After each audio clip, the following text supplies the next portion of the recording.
Rumah kebun premium? Biar betul.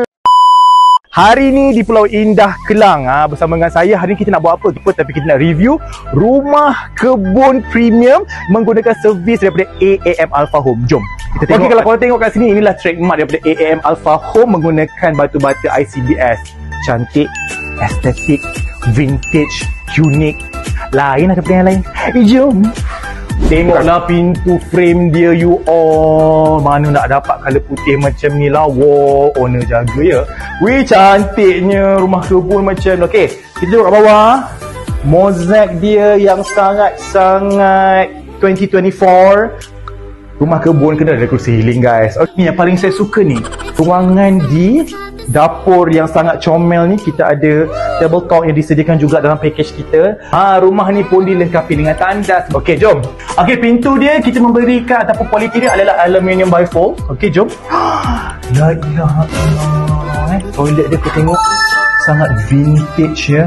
Okey, ni sinki dia. Shower pun kita bagi. Kita punya jamban duduk, jamban berdiri pun kita bagi. Pipe ni pun kita bagi. Rumah kebun pun kena ada pintu keluar. Ini dia. Pintu kat belakang pun kita bagi juga. Dengan keluasan 415 square feet. Siapa sangka boleh letak peti ais. Bagus aku peti ais ni. Dan ada satu bilik, guys. Ruangan yang selesa, guys. Muat satu katil single. Wardrobe pun muat juga. Inilah dia. Pun kita berikan juga menggunakan servis daripada AAM Alpha Home. Kita juga di AAM Alpha Home kita sediakan electrical system kita dan juga cornice yang sangat-sangat estetik sekali, guys. Korang juga diberikan option untuk memilih atap apa yang korang nak pakai. Kita ada atap gajah ataupun atap genting. Bukan genting Highland, genting. Macam ya Allah, cantik benar rumah kan. Kalau korang nak rumah yang cantik, lawa, unik, estetik macam ni, boleh terus contact AAM Alpha Home.